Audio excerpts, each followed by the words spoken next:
Shalom and good evening from Galilee, from Israel. I'm Ameer Tzarfati from our old office, and we are very excited, getting ready to move next month to connect. Thankfully, things are going on well there, and we are going to have a wonderful variety of programs for all of you, literally all throughout the week, every week. And so it's good to be here with you again. I've been quiet and silent for a while online because the main way for me to give you information has been and is even today Telegram. And I hope you understand that in every other platform, I am not allowed to share the things that I can share there. And so let's start with a prayer, and then we'll dive into your questions regarding the Israel-Hamas war.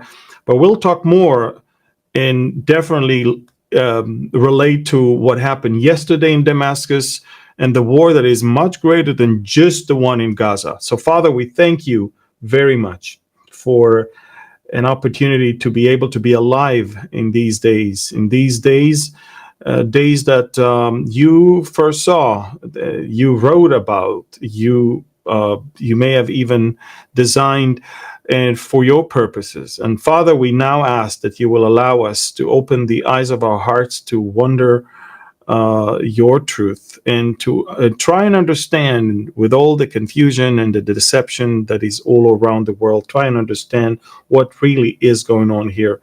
I thank you for this platform that you have allowed us to have here in Galilee, in Israel.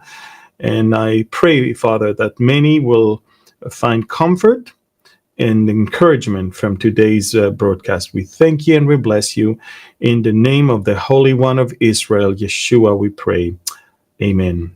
So again, shalom, everyone. This is Ameer Tzarfati, and I'm live from Galilee, from Israel. And this is a special Q&A regarding the war in Gaza, but we'll talk more about other things, such as the thing that happened in Damascus yesterday, where Israel eliminated two major generals in the Iranian Revolutionary Guards and their assistants. Altogether, there's over 12 different casualties there, and Iran is threatening nonstop ever since. But again, we'll talk also about other things that happen. This is not a Middle East update. It's not going to be old news. It's answering your questions regarding the war, because you're flooded with disinformation, deception. And I'm telling you, this is exactly why I'm not I'm not writing everything and communicating only through the traditional social media platforms, because they will not really be able to give you the correct information. And to remind you folks, I am saying that over and over again, and I hope finally that everybody gets it. It is Telegram that you need to have if you want to stay connected. This is the QR code right there that you can scan. This little ad will stay here next to me for a few minutes, so you can scan this. And please, this is where I can put videos and maps and photos and a lot of some very confidential information that I would not want Twitter, Instagram and Facebook to shadow ban. So this is it, folks, and let's jump right into your questions. So first of all, these are questions that we're now retrieving from the feed. The first one is a question that Daniel is asking. You stated in one of your previous updates that the date is already decided when to deal with Hezbollah. Would the Samson option be on the table to deal with a massive strike on Israeli soil? Well, for those of you who may not understand, the Samsung option is that we go all the way with nuclear, and I mean, if they are about to destroy us, we destroy them first, and as Samson said, let my my soul die with the Philistines. This is, this is the end of no other option is left. And honestly, if you read in the Bible, we're not going to use it. We're not going to use it. God is there for us. Now, the military has to prepare and governments have to prepare. I wish they all followed exactly what the Bible says when it comes to what's going to happen. But I don't think we're going to choose that option. That option is always there, but I don't think Israel wants to commit a suicide while it destroys the enemies all around it. I think this is not an option that biblically we see that is going to be chosen. We have another important question that Julie asked. Does Israel make use of the weapons and ammo that they confiscate? No, we don't use the AK-47s and all the Russian, North Korean and Chinese made weapons. We don't trust it. We are not, we're not trained to use these things. We're trained to use our weapons, and that's why what we do, we take it and we just destroy it. That's what we do. We also have Debbie asking, when there are occasions when it's unsafe to blow up a tunnel, why can't the IDF just fill the entrance with cement? Well, first of all, the only option for us to skip a tunnel is if it's just not important, if it's a small one between places where we already took care of business, or if we suspect that there are hostages there, and therefore cement is not going to help anyway. We have blown up probably hundreds of tunnels, but it's going to take us at least 2 years to clean Gaza from the 300 miles length of tunnels that they have worked on in the last 17, 18 years. We have Darla asking, in Ezekiel 38, it says Israel will be unwalled, secure. Would that be at the time of the peace treaty that the Antichrist makes with Israel? No. Darla, I believe that this is going to be the outcome of this war. We're going to decisively win, and we will have even further peace with our neighbors, such as Saudi Arabia and others. And I do believe that Israel is going to stay in Gaza and also in parts of the West Bank, and even be able to control pieces of, or at least what's going on in southern Lebanon. So we will not be depending anymore on walls and fences and security cameras, which, as you know, on October 7th, did not really quite prove themselves to be the best option. We have Linda asking, with Israel being attacked on all sides, will the peace treaty after the rapture be the fake peace to Israel? Well, I don't want to talk about after the rapture because no one knows the day and the hour. I cannot tell you it's going to be after the rapture. I can tell you, though, that I do believe with all of my heart that this war that we see right now will end up in a peace that will then bring the Ezekiel war that will end up with that fake peace. So we still have, some ways to go. We need to get over this obstacle right now. And thankfully, everyone we fight with right now, these are either Iran or its proxies. That's it. We don't have wars with other countries. I mean, we don't fight the Iraqi government and Iraqi military or the Syrian military, we fight the Iranian or the pro-Iranian proxies. And so right now, I believe Israel is going to, be very victorious, if you ask me. And I think what we did yesterday in Damascus, we made it very clear to the Iranian Ayatollahs that at broad daylight in the middle of their very friendly city where they feel like they control it and are the lords of it, we destroyed an annex of the embassy where we know, and everyone knows, it's not exactly a consulate. It is a military headquarters of the Iranian Revolutionary Guards, and we destroyed it. And all of these people who were sitting there plotting against us are no longer there. So that's as far as this one is concerned. We have people that are asking me, Maureen, she's asking me, I've been praying diligently for the hostages. Is there any word on the Bibas family?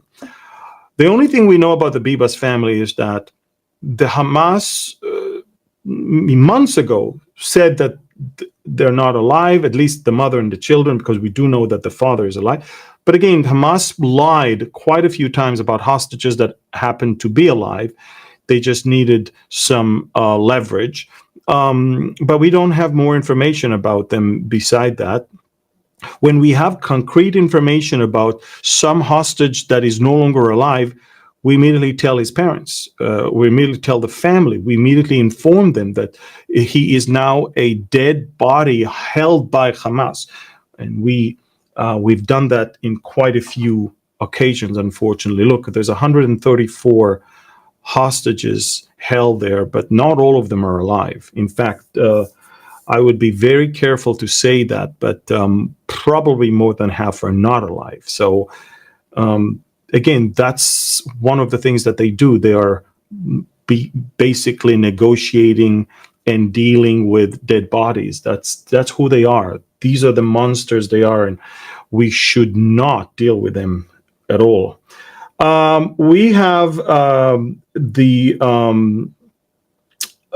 who else? We have John asking, will this war lead to the Ezekiel war? John, I do believe that we're going to humiliate Iran and its proxies. I do believe that eventually Russia's upper hand in Ukraine and the defeat of Iran, the defeat of Erdogan, wherever he is right now in his own country, and the financial problems of all of these, I believe that all of that will eventually lead to them attacking strong, safe, and prosperous Israel. So for that to happen, we need to be strong, safe, and prosperous, which is only if we are victorious in this war. So I do believe that. I believe that we're going to end victorious, and eventually that will come, which tells us that if Europe and America are not going to stand by Israel when that war comes, something is going to happen there, not here. I mean, this is something you need to remember. What do you think Iran's response will be to the strike last night in Syria? Well, they're threatening. They already said, but let me explain something about the Iranians. They don't like to make their hands dirty. They don't want any direct confrontation with countries. They don't want to waste Persian blood. They prefer to have someone else doing the job for them. So they're going to increase attacks from Lebanon and from Syria and Iraq and from the Houthis as much as they can. And we just a few hours ago, we had a UAV that exploded not far from the international airport of Ramon near Eilat. Unfortunately, there were several successful UAV attacks that thankfully did not cause much damage, but they were able to penetrate our air defense system right by the Red Sea and also up in the Upper Galilee, and they were aiming at some strategic targets, which I'm not at liberty to share with you right now. So that's what they're going to do. I don't believe that missiles will fly from Iranian soil. Look, we killed some very, very key personalities in the Iranian nuclear program and others on Iranian soil, and they haven't done anything from Iran towards us. Now, they're going to try and use their proxies and their squads of assassins to try and do something to Israeli embassies and consulates in different countries. In fact, if you go to Telegram right now, you will see that I kind of posted there 2 screenshots of someone on Twitter, on X, who suggests ways to revenge, and he's definitely giving a list of the Israeli embassies and consulates in specific countries where Iran should be operating. We have more questions. We have a question from Raymond. Raymond is asking, does Israel have the capability to respond aggressively to the expected retaliation of Iran? And could Israel really deter Iran? First of all, as I said, Iran is not interested in a war. Iran is not interested, after all the years and the billions of dollars they have invested in Hezbollah and in their other proxies. They don't want us to eliminate them. So Iran is very careful to not cross certain lines. Now, we have increased our steps. They might increase theirs, but it's not to the point where we need to be afraid of our very existence with them. Okay, this is not the case. They're not going to use anything that is completely going to change the equation here. But they know that we have hundreds of nuclear warheads that we will not hesitate to use if we feel threatened. If it's going, they will, pose an existential threat. So that's something they need to remember. Samantha said, I read on your Telegram that Israel won't hesitate to use nukes. I just said that. I agree. Protect Israel at all costs. Do you think that will happen? No, I don't think that in this war we're going to use nukes against Iran. Remember, Iran has to be there to join Russia for the Ezekiel war. That's the Persia in the Ezekiel war account. So I'm not convinced that we will do that on this one. We have any American weapons or artillery from where is it? Any American weapons or artillery from the Afghanistan withdrawal being used against Israel? No, but something else came from some other places, which again I cannot share with you now. But no, the American weapon is used against Americans, and it is in the hands of the Taliban. So no. But I will tell you that we do know about American weapon that is in the hands of terrorists not far from America. These weapons were sent to Ukraine and somehow fell in the hands of the wrong people, and they were bought or purchased or whatever by terrorists that are now not far from you guys. So that's a different story which you have to deal with. Barbara is asking, has Israel increased its own production of weapons and ammunition so as to rely on, okay, well, yes. This is one of the main reasons we're not attacking Hezbollah right now is because we were short with ammunition and weapons, and we needed to restock and accumulate. And trust me, once we go after them, it's when we know that we have enough for at least 6 months of war, because wars are no longer short wars. The days of 6 days war and 30 days war and 15 days war, these are over. Look what's going on in some other places such as Ukraine and Russia. And you need to be, look, even in Gaza, we're almost 6 months in there, and it'll take a few more months at least. And if we're going to ensure that they're not doing anything again, we're going to have to stay there for at least 2 more years. So those days are over. It's not going to be short. It's not going to be easy, and we need to restock. We do sell weapons to the world, so of course we are able to manufacture things but we need to keep them. In fact, at the beginning of the war, I'll give you a secret. We went to the port, and some of the containers that were aimed towards the Philippines, containers with Israeli weapon that they purchased, we had to put a stop, halt it, and use it. So they'll get theirs in the future. But what I'm saying is that we knew that there is a need, and we had to postpone any shipment.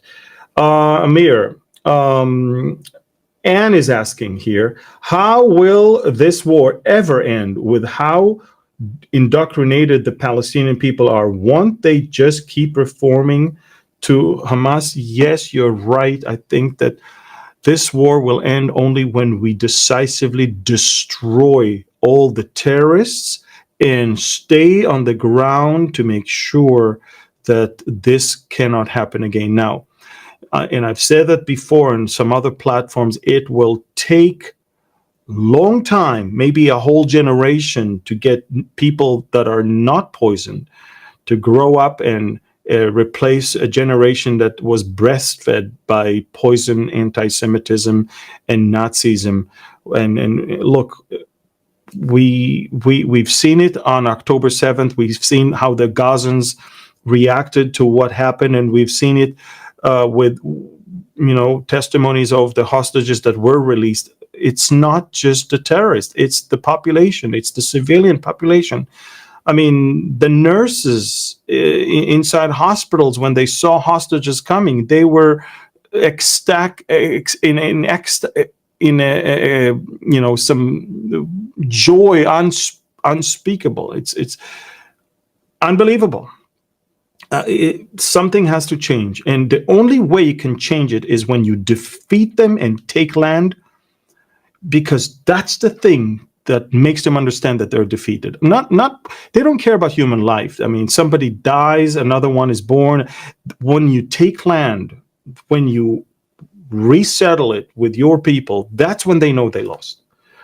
And honestly, that's what we need to do. That's what we need to do. We need to help anyone who wants to leave, and we need to put our own people settle in Gaza, because this is the only way to defeat them. The only way. I know how they think. I used to be an officer in the military government in Jericho in the West Bank. Trust me, I know the Palestinian very well. I'm the one, on behalf of the Israeli military government, I'm the one who was there at the border crossing to welcome and have the Palestinian president enter into the West Bank from Jordan. I was there. I know how they think. I know how they... Trust me, when you take land, this is it. Now, we have more questions. We have KT's asking, so do you expect Iran to attack Israel directly? No. As I said, Iran cannot afford messing with Israel directly. This is exactly why Iran developed its proxies. These are militaries of non-Persians. They don't want to waste Iranian blood. They have second grade, third grade. They have those that are dispensable. So they're using them, Afghans and Pakistanis and Iraqis and Syrians and Palestinians and Lebanese. Only when they will be gone, that's when they will use their own soldiers. So, I mean, it's against their doctrine to attack us directly. First, it'll take them long to get to Israel. Even the fastest rocket, it'll take it 7 minutes at least, which is not that productive, because we can defend ourselves when it's from that far. Is it true that all Israeli citizens are being told to prepare for going without electricity for several weeks? It is true that in northern Israel, we are preparing for at least 3 to 7 days of no electricity in case a war with Hezbollah will start and they will hit some of our infrastructures. And yes, it is true. Not all of Israel, and not for weeks. It's predominantly northern Israel for up to 1 week. Yes, it's true. It is true. Stephanie's asking, what is the political strategy Israel seeks to take on the world stage within the United Nations? We are concerned about the Jew hatred on the rise. There's no strategy that will ever work in the UN. The UN stands for United Nothing, unnecessary. It's an anti-Semitic body. They are assisting Hamas, if anything. They are indoctrinating Palestinian kids in their United Nations Relief and Work Association schools and hospitals. They are as bad as Hamas is. I'm not expecting anything from the UN. Israel has to fight, defeat, and move on, and that's it. We cannot deal with that. Now, one of the main you need to understand the UN General Assembly decisions, they have no teeth, they are not binding, nothing. But what we need to be concerned about is the United Nations Security Council. And over there, this is where we really, truly need the help of America to veto those very anti-Israeli decisions. It's amazing to me that Russia can destroy Ukrainian cities and kill hundreds of citizens on a monthly basis, and no one is talking about that, and there's no decision adopted about that. In fact, the United Nations still did not really condemn Hamas. And what happened in the last vote is that they separated the ceasefire from the return of the hostages. These were two different things. What we need is to make them one. You will get a ceasefire when we get our hostages back. That's it. But if you disconnect them, then that's it. You'll never get them back. And that's what they need to know. You want a ceasefire now? You'll get it right now. Give us all the hostages right now. They don't, no ceasefire. That's it. It's very simple. But they're hypocriticals and they don't do that, unfortunately. I see Donna is asking, can they flood the tunnels if they know there are no hostages there? Yes, they can. Tunnels that are not far from the sea have been flooded. Tunnels that are quite far from the sea have been blown up, destroyed completely. Yes, we have done that. We have teams of very well-trained soldiers that know how to combat under the ground and know how to make sure it's all clear. In Khan Yunis, half of the combat was under the ground, not above the ground. We killed hundreds of terrorists, and that's how we did things. Sherry's asking, why don't other countries put pressure on Hamas to release those hostages? Because other countries are hypocritical, because they don't really care. Anything that can harm Israel, Israel will always be treated differently on a different scale. You will expect from us something you'll not expect from anyone else. And we are so used to it. When the Israelis used to be very concerned about public opinion and about world opinion. After October 7th, we're not concerned anymore. We're different people. What happened to us made us understand that this is the most justified war ever. And by the way, for those of you who are concerned about genocide, there's no genocide. If anything, look at the latest deal in the Shifa hospital where we killed hundreds of terrorists. We almost captured 1,000 of them alive, and we haven't killed a single patient or doctor. In fact, the terrorists were hiding behind the patients and the doctors. We were able to find alternative places, bring equipment. I have footage of Israeli soldiers carrying beds and oxygen tanks and other things to make sure that the patients are not harmed so that we can go after the terrorists. That's not what a country that is into genocide is doing. And by the way, if we were so much into genocide, the war wouldn't be lasting that long, trust me. The Palestinians are the only people who cry out genocide, and their number is skyrocketing along the years. If you want to know what a genocide is, look at the Holocaust. When the 2/3 of Europe's Jewry was, exterminated and numbers were dropped. That's a different case. But who cares about truth, about facts? Who cares about that? It's all about slogans and chanting, and it's crazy. But it is what it is. It is diabolic. It is very demonic in its nature. And you need to understand, this is how it works. Anne is asking, is Israel taking back Gaza? Anne is asking, is Israel taking back Gaza? What is Israel planning for the strip of land? Well, we are taking back Gaza first just to destroy Hamas and kill the terrorists and clean the area from them so they don't, regroup and do another October 7th to us, because they vowed to do that, by the way. They said, if we can, we'll do it again and again and again. So that's what we're doing. Now, what's going to happen the day after? We're not sure yet. First of all, let us finish them. Then we'll take care of things. Hamas is not going to give up easily. They don't want anyone else to rule but them. The Palestinian Authority from Ramallah sent its officers. Hamas killed them. We offered some Bedouin tribal leaders to take control. Hamas killed them. So right now, the only way to rule and control is for us to be there because we are able to fight them. We see Renee is asking, is there a Russian presence in this war physically? The Russian presence is not in this war. They're on the Golan Heights, but they were there even before. If you follow me, you know that. So no, there are no Russians on the ground. Trust me, the Russians have enough places to be right now, and they are short of soldiers. And so this is the last place Russia wants to be right now.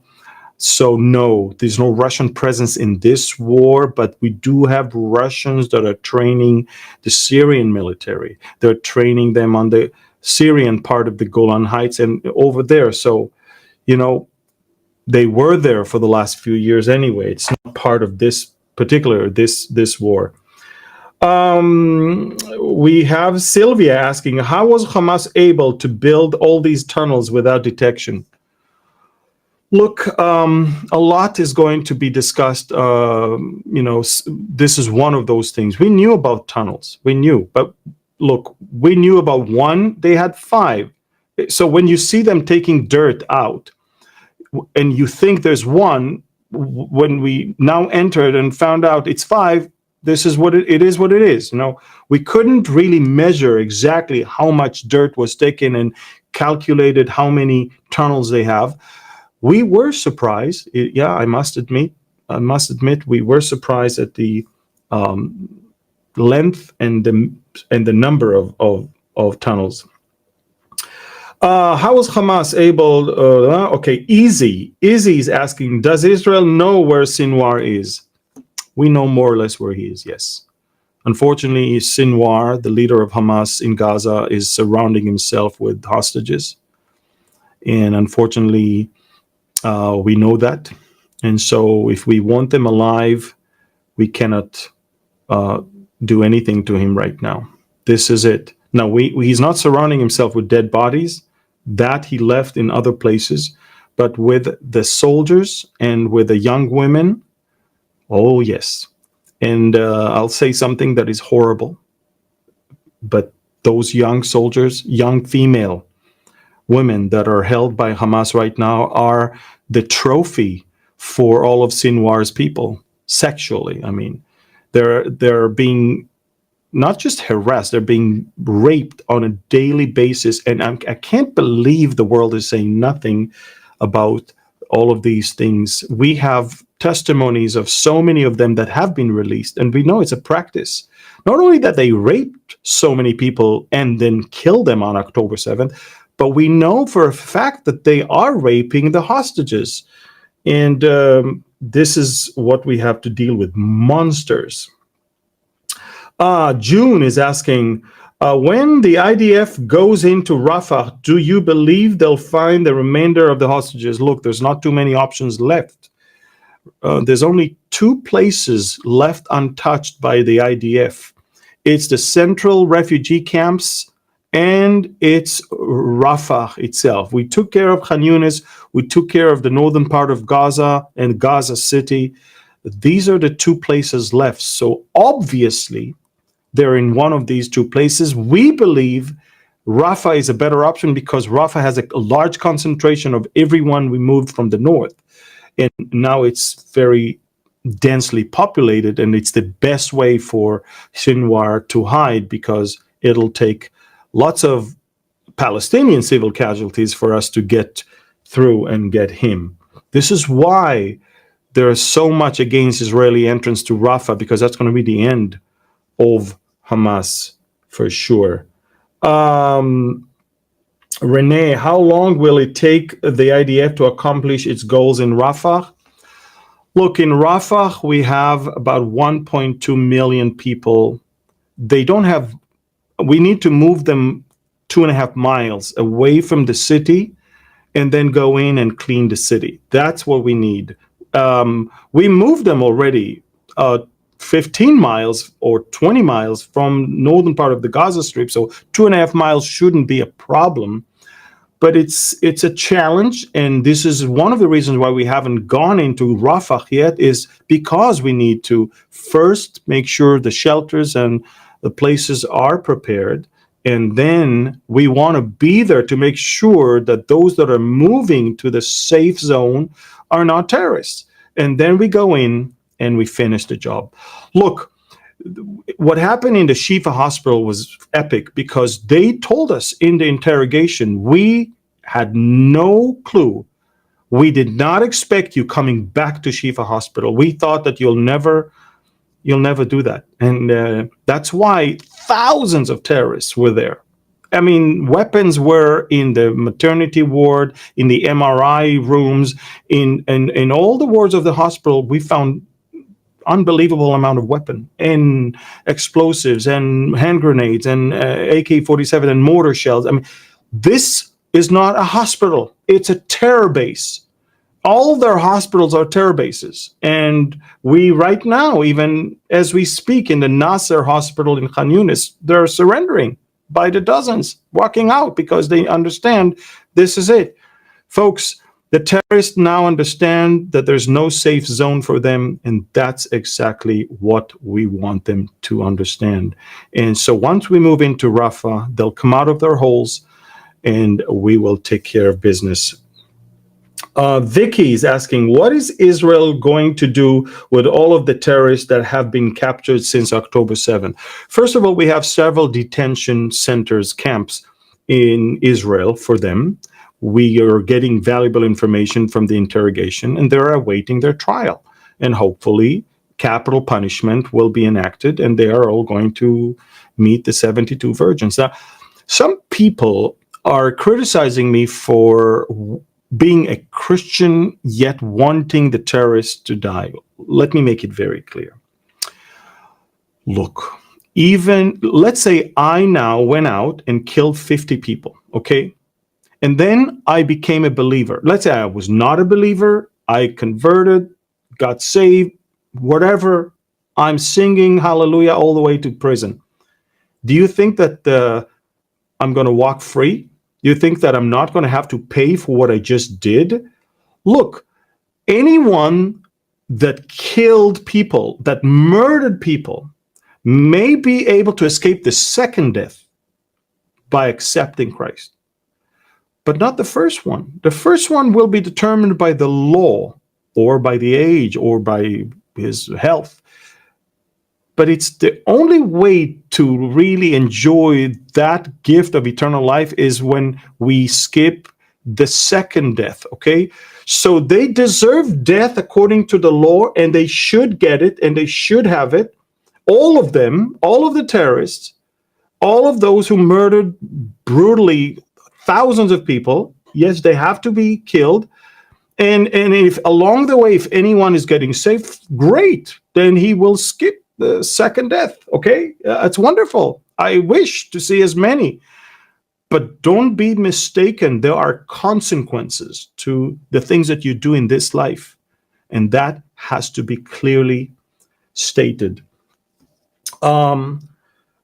We have, what do you expect to take place in the Ramadan comes to an end? The Ramadan will come to an end. We may have 3 more days for their Eid al-Fitr, which is their holiday. Once they see that the moon is there, and they got 3 days, and that's it. We're moving into Rafah. I know that because I know enough people in the military, and I know enough soldiers that received their paper that calls them to go back in a certain date. It's going to happen.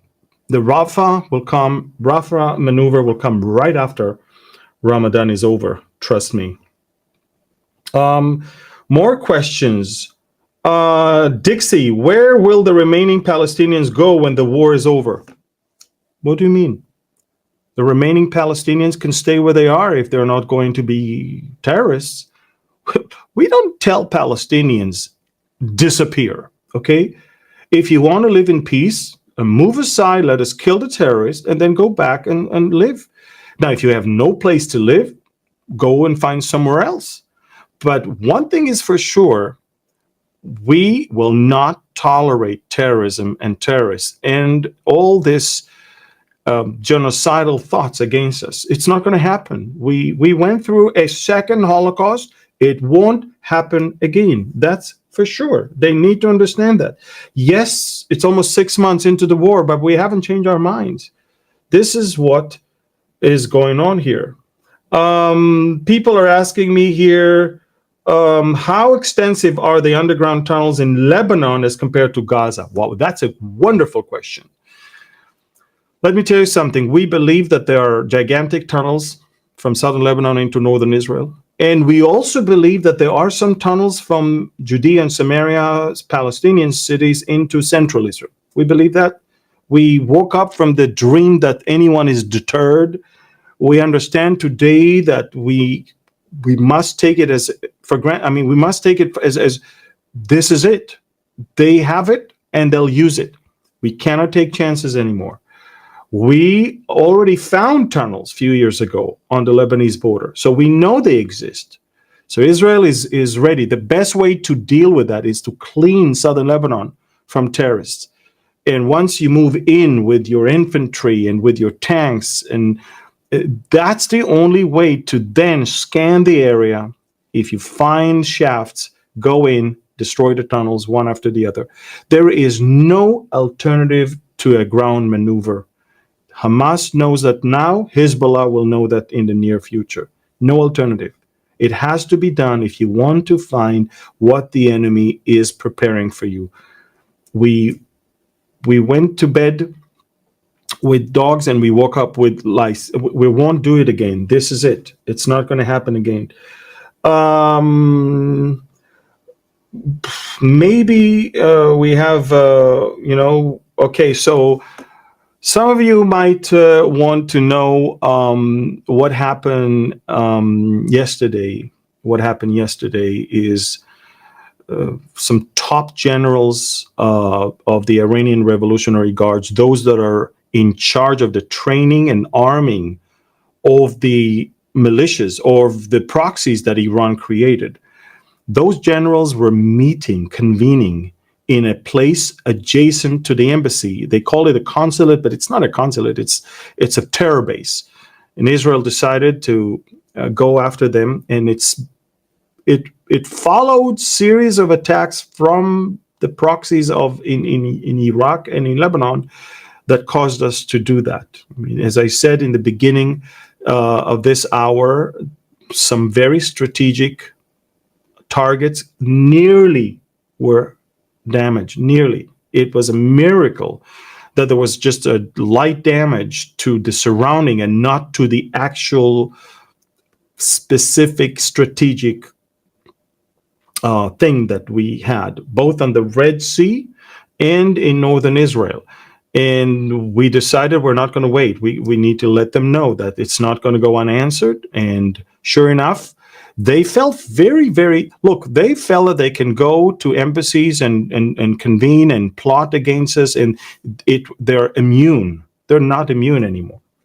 That's it. Embassies cannot be places where terrorists plot against us. It's over. It's the same thing in Beirut. I'm telling you up front, the Iranian embassy in Beirut is a gigantic target right now. And they know that. And right now, they're already working on security measures. It's the same in Baghdad, and it's the same also in Sana'a, in Yemen. We will go after every country where Iranian Revolutionary Guards officers are sitting, meeting, and plotting how to arm our enemies, train our enemies, finance our enemies. And that's what happened. I mean, I think I have a couple of videos to show you what happened yesterday, exactly, 23 hours ago. So let's see.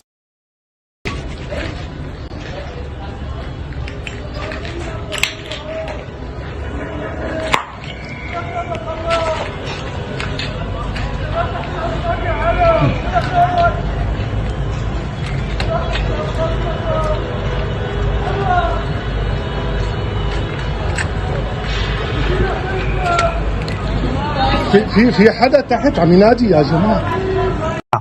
So listen, the amazing thing is that we were so precise in the way we hit them with F-35s that fired those rockets that none of the embassies around got hurt. And not even the Iranian embassy building itself. We destroyed only the annex, which they called consulate, but we know it wasn't. So this is what happened. By the way, I've got a photo of all of the main figures from the Revolutionary Guard that were killed last night. Let me see. There you go. These are not the only ones. There were some Syrians and Lebanese Hezbollah ones part of this whole team. And trust me, they were not there to meet and talk about the weather or climate change. They were plotting against us. We know that. We know exactly who these people are. And they are paying for what they have been doing. Let me see. I want to, once again, tell you guys, if you want to know the truth about what is going on in this war, I urge you to download Telegram. In fact, let me show you a short video of how you can do it. I mean, I can explain to you. It's very, very easy. You download the Telegram app. You put your number there. You search for Behold Israel channel. You find I'm almost having 500,000 subscribers. It's actually 496 almost now. And this is how you can follow me there. Listen, this is the only platform that allows me to write what I want and to show videos that I want. All the other platforms are shadow banning me. They're limiting me. You can, I mean, and they became places of, neo-Nazism on Twitter and, Instagram. It's unbelievable what I see there. I only read stuff there, but I don't write anything there. I prefer to give you all the news and all the truth that you need to know on Telegram. So take a look at this barcode. You see this QR code, scan it. And by the way, I also want to remind all of you, if you still want to join us, me and Pastor Barry Stagner, we are going to teach on board a beautiful boat this coming October. We're going to have a Mediterranean cruise, and we're going to teach on the books of Daniel and Revelation from my brand new book, Discovering Daniel, and the one that came earlier, Revealing Revelation. So this is the new book. I urge you also to get it. That's how you can take a look at the new book. There's also a QR code for that if you want to. This is the amazing thing about all of this. People are asking me what's going to happen. I know what's going to happen. You should know what's going to happen. If Daniel 2,600 years ago could know what's going to happen because the Lord revealed that to him, why should we fret about that? I know exactly what's going to happen. I know exactly what God has set for Israel as a plan. Daniel is the most amazing book of the Bible, the most apocalyptic book of the Old Testament, where God gave him an amazing revelation of the entire future of Jerusalem and the Jewish nation all the way to the very end. So if you want, take a look at this book. We have not only the book, but also a study guide, a workbook. And you can, as small groups, you can actually, just like you did with Revealing Revelation, you can come together and study that. And this brings me peace. It brings me peace to see that God has already determined. Hamas will not determine, Hezbollah will not determine, Ayatollahs will not determine the future of Israel. God has already foretold the future of Israel, and this is why it is super, super important. Listen, we're running out of time. I answered as many questions as I can. I want to tell you something about Connect, because we're going to starting from next month, several programs from that place. take a look at these new ones that we're going to have. We're going to have Q&A with Pastor Barry and myself answering Bible questions and current events. I'm going to start a weekly podcast. We're going to meet with people and sit and talk with them with interviews and host them. We will also have regular Mideast updates a few times a week. We're going to have also a show that is called Explore the Bible. We will sit together with Pastor Rick Yon and try to understand why and how should we study the Bible, all the different translations, where is the Bible coming from, how do we know it's reliable, authentic, and accurate. All of these things, every week we will get into these things. Every other week, and then of course the very beloved roundtable with Jan Markell and Barry Stagner, Michael Lane, myself, and maybe more people talking about Bible prophecy and these things. And the last thing is, some of you may not know the different books that I wrote and others that I wrote with Steve Yon, such as the thriller books, as well as the ones that I had with Barry Stagner and others. If you want to understand the story behind these books, what led us to write the books, and what were the challenges and all of that, we're going to do once a month Author's Corner and talk about those as well. So there's so much that we're going to do and connect, but you will stay connected. We're going to teach you, we're going to teach the local believers, and we're going to bring the truth about Israel from Israel. And this is epic. And we want to thank you for being there, supporting, praying, and standing for the truth.